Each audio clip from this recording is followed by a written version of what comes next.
यदि तुरंत थाना वाले पहुंच जाते घटना स्थल पर, तुरंत वो लोग मतलब धरपकड़ शुरू कर देते, तो उसके बाद ये जो सत्यप्रकाश दुबे का जो पूरा परिवार था वो तो बच जाता। परिस्थितियों में कोर्ट पैरोल पर रिहा कर देता है कि ठीक है, आप पैरोल पर जाइए 2 दिन के लिए, 3 दिन के लिए, अंतिम संस्कार में भाग करके फिर लौट आइए।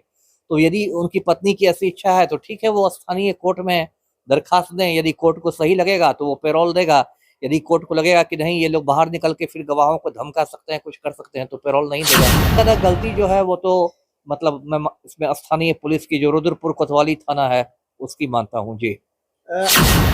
लेकिन इस तरह से नहीं चलता है, ये कोई बच्चों का खेल नहीं है कि ऐसे बुलडोजर चलाई टूट गया क्या है। अरे आपकी जांच पड़ताल होनी चाहिए, पुलिस का काम ऐसे बुलडोजर चलाना भी नहीं है बिना कोर्ट के आदेश के, उसके लिए पुलिस अधिकृत भी नहीं है। पुलिस का काम तो चार्जशीट कर देना है, ट्रायल ट्रायल जो होगा कोर्ट में जो सुनवाई होगी उसमें लोग दोषी या निर्दोष सिद्ध होते हैं। लेकिन उत्तर प्रदेश में तो मुझे लगता है एक अंधेर नगरी चौपट राजा वाली स्थिति है। देखिए पूरे यूपी में क्या है कि इन लोगों ने एक मजाक बना दिया, पूरे कानून व्यवस्था को नौटंकी बना दी गई है ना।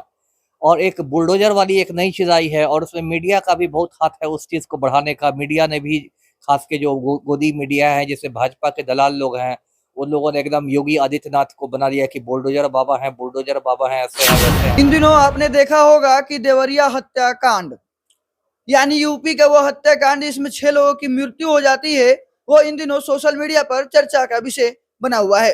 काफी लोग अपनी अपनी बातें अलग अलग तरीका से सोशल मीडिया पर रख रहे हैं। आज हमारे साथ पूर्व आईपीएस अमिताभ कुमार दास सर हैं।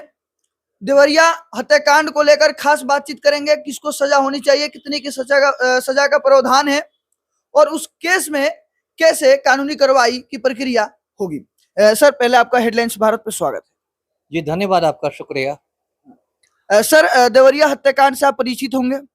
जी जी, अभी तो पूरे देश में उसकी चर्चा है, इसमें तो मालूम ही है क्या हुआ है। उस हत्याकांड को सर अपने नजरिया से, आप पूर्व आईपीएस एक अधिकारी रह चुके हैं, कैसे देखते हैं। अब इसमें देखना क्या है, मैं पहले दर्शकों को बताता हूँ इसकी पृष्ठभूमि क्या है। देखिए देवरिया जो है वो पूर्वी उत्तर प्रदेश का एक जिला है जिसको पूर्वांचल कहते हैं, ईस्टर्न यूपी को। और वहाँ एक रुद्रपुर कोतवाली थाना क्षेत्र है। हाँ, उस थाना क्षेत्र फतेहपुर गांव है। उस गांव में कई साल से एक भूमि विवाद चला आ रहा था दो पक्षों के बीच। एक पक्ष प्रेमचंद यादव का था, दूसरा पक्ष सत्यप्रकाश दुबे का था। ये कई साल पुराना विवाद था। प्रेमचंद यादव जो है उसकी इलाके में थोड़ी दबंग वाली छवि थी, जो जिला पार्षद वगैरह रहा था, और उसने कुछ साल पहले भी सत्यप्रकाश दुबे के भाई साधु दुबे से कुछ जमीन अपने नाम करवा भी ली थी, जबकि सत्यप्रकाश दुबे और उसके भाई के बीच अभी जमीन का ठीक से बंटवारा भी नहीं हुआ था।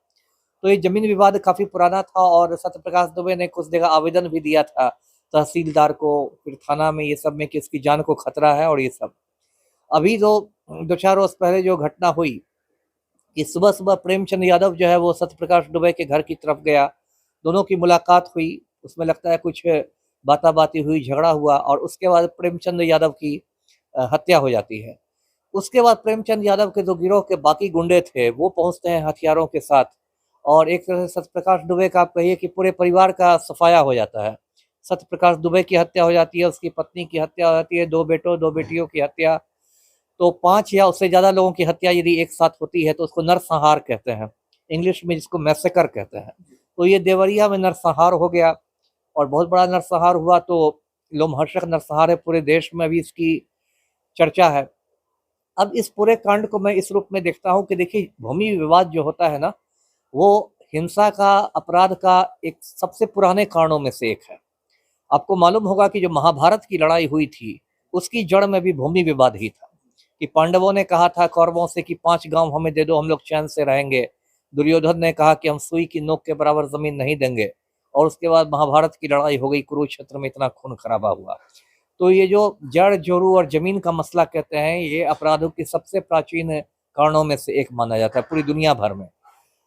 तो इसमें देखिए जो सबसे बड़ी विफलता जिसको मैं कहूंगा वो स्थानीय थाना की रही, मतलब कि वहाँ की जो स्थानीय प्रशासन व्यवस्था है उसकी कहीं ना कहीं कमी रही है। कहीं ना कहीं नहीं, पूरी तरह से कमी रही। देखिए जब पुराना भूमि विवाद था, ऐसा नहीं कि रातों रात प्रकट हो गया था, तो थाना को तो सब खबर होगी। थाना क्षेत्र कोई बहुत बड़ा भी नहीं रहता है, सब खबर होगी ही कि एक दबंग व्यक्ति है प्रेमचंद यादव, वो एक दूसरे व्यक्ति की जमीन हड़पने की कोशिश कर रहा है। तो थाना वाले यदि इसमें पहले से सख्ती करते तो ये स्थिति नहीं होती। पुलिस के पास ऐसे बहुत सारे साधन होते हैं, जैसे 107 सीआरपीसी की कार्रवाई होती है, जिसमें दोनों पक्ष को मतलब एक तरह से ये कर दिया जाता है, बांध दिया जाता है एसडीओ कोर्ट में कि कोई शांति भंग नहीं करेगा। इस तरह के बहुत सारे पुलिस के पास कायदे कानून हैं। लेकिन इसमें दो ही बात हो सकती है, या तो थाना ने बहुत लापरवाही की कि भाई इसको गंभीरता से लिया ही नहीं कि ठीक है चल रहा है चलने दो। दूसरी बात ये हो सकती है कि जो भ्रष्टाचार फैला हुआ है पूरे हिंदुस्तान में और थाना भी उसके शिकार हैं, हो सकता है कि ये प्रेमचंद यादव रसूखदार व्यक्ति होगा, पैसे वाला होगा, तो हो सकता है उसने पैसे के बल पर थाना को मैनेज कर लिया हो, खरीद लिया हो, थाने वालों ने उससे पैसे लेकर आंख मूंद ली हो। इसकी भी प्रबल संभावना, ऐसी बातें भी होती है।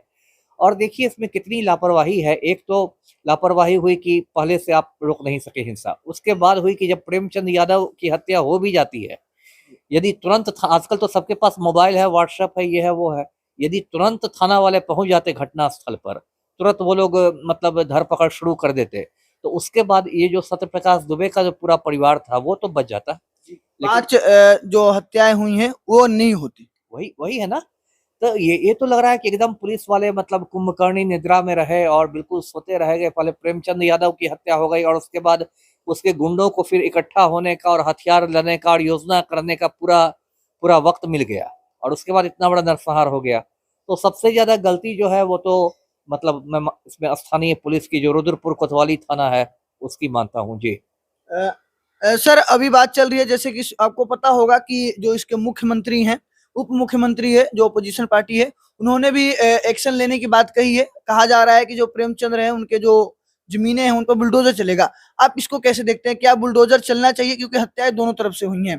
पहले सत्य प्रकाश दुबे की तरफ से प्रेमचंद्र की हत्या की गई और उसके आक्रोश में उसके जो समर्थक थे उन्होंने इनके पूरे फैमिली को नरसंहार कर दिया। देखिए पूरे यूपी में क्या है कि इन लोगों ने एक मजाक बना दिया, पूरे कानून व्यवस्था को नौटंकी बना दी गई है ना। और एक बुलडोजर वाली एक नई चीज आई है, और उसमें मीडिया का भी बहुत हाथ है उस चीज को बढ़ाने का। मीडिया ने भी, खास के जो गोदी मीडिया है, जैसे भाजपा के दलाल लोग हैं, उन लोगों ने एकदम योगी आदित्यनाथ को बना दिया कि बुलडोजर बाबा हैं, बुलडोजर बाबा हैं, ऐसे हैं वैसे हैं। लेकिन इस तरह से नहीं चलता है, ये कोई बच्चों का खेल नहीं है कि ऐसे बुलडोजर चलाई टूट गया क्या है। अरे आपकी जांच पड़ताल होनी चाहिए। पुलिस का काम ऐसे बुलडोजर चलाना भी नहीं है बिना कोर्ट के आदेश के, उसके लिए पुलिस अधिकृत भी नहीं है। पुलिस का काम तो चार्जशीट कर देना है। ट्रायल जो होगा, कोर्ट में जो सुनवाई होगी, उसमें लोग दोषी या निर्दोष सिद्ध होते हैं। लेकिन उत्तर प्रदेश में तो मुझे लगता है एक अंधेर नगरी चौपट राजा वाली स्थिति है। जो बड़े बड़े अपराधी हैं उनको तो कुछ पुलिस टच नहीं करती है, और जो टुटपुजिया अपराधी हैं या बेकसूर लोग हैं उन पर बुलडोजर चलाओ, ये चलाओ, एक नौटंकी चल रही है। तो इससे तो कुछ नहीं होने वाला है। इससे कुछ नहीं होने वाला है। सर क्या लगता है कि जो प्रेमचंद्र की पत्नी है वो कह रही है कि कम से कम मेरे पति का अंतिम संस्कार के लिए जितने भी 25, 30, 35 लोगों को गिरफ्तार किया गया है उनको छोड़ दिया जाए ताकि मेरे पति का कम से कम अंतिम संस्कार हो जाए। क्या ऐसा होना चाहिए? अब ये तो देखिए, ये तो कोर्ट का होगा, क्योंकि जो भी गिरफ्तार किए गए होंगे उनको तो चालान कर दिया होगा, गया होगा, जेल में चले गए होंगे। जेल में आप एक बार चले जाते हैं इसका मतलब कि आप न्यायिक अभिरक्षा में है, जुडिशियल कस्टडी में है। उसके बाद आपको कोर्ट के अनुमति से ही छोड़ा जा सकता है। कई बार ऐसी परिस्थितियों में कोर्ट पैरोल पर रिहा कर देता है कि ठीक है आप पैरोल पर जाइए, 2 दिन के लिए, 3 दिन के लिए, अंतिम संस्कार में भाग करके फिर लौट आइए। तो यदि उनकी पत्नी की ऐसी इच्छा है तो ठीक है, वो स्थानीय कोर्ट में दरखास्त दें। यदि कोर्ट को सही लगेगा तो वो पैरोल देगा। यदि कोर्ट को लगेगा कि नहीं ये लोग बाहर निकल के फिर गवाहों को धमका सकते हैं, कुछ कर सकते हैं, तो पैरोल नहीं देगा जी। आपको नहीं लगता कि वहां का जो स्थानीय प्रशासन है उस पर पहली पकड़, पहली फुर्सत में उन पे कार्रवाई होनी चाहिए? वही तो मैं शुरू से कह रहा हूँ कि जो भी यदि गलती हुई है वो सबसे ज्यादा स्थानीय थाना की गलती है। थाना ने तो या तो लापरवाही की है या थाना वहां का बिक गया है। जो भी स्थिति हो, जो हुआ है वो स्थानीय थाना की गलती। यदि शुरू में ही इसको दबा दिया जाता, शुरू में ही कंट्रोल कर लिया जाता, तो इतना जो खून खराबा हुआ उसकी नौबत नहीं आती जी। अभी उस सत्य प्रकाश दुबे के 2 बेटे, एक जो बलिया पूजा कराने के लिए दिवेश दुबे और एक अमित दुबे, मुझे थोड़ा सा नाम याद नहीं आ रहा है, उन लोगों के लिए आपकी क्या रहेगा कि उनको सरकार से किस तरह की आर्थिक मदद, आर्थिक सहयोग देना चाहिए ताकि वो अपने भविष्य में, क्योंकि उनसे पिता का छाया उठ चुका है।